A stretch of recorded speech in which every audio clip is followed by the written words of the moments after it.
Welcome to Luca and Miguel. Enjoy the video. You start with clean, room temperature gummy bears and a low, steady heat source, oven or food dehydrator. Once the device hits 60 degrees to 70 degrees C, arrange bears on parchment with gaps so air circulates. You should rotate trays every 30 to 45 minutes to dry evenly. This prevents soft spots.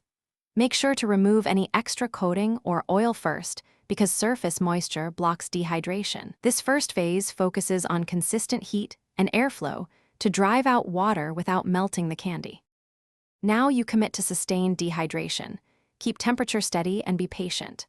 Over the next 3 to 6 hours, humidity and gummy size determine timing, so check firmness with tweezers rather than eyeballing. Once done, flip the bears halfway through to promote uniform drying and avoid leathery shells. If you notice edges softening or melting, lower the temp slightly. Conversely, increase time if the center is still tacky. You want a brittle core and a crisp surface. That's the crunch you're making.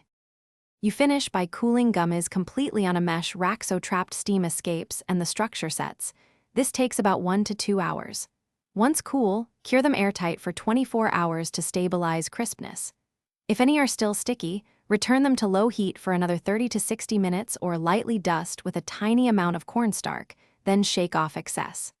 Troubleshooting: if they re-soften in storage, humidity got in reseal, and add a desiccant or dry rice to restore crunch.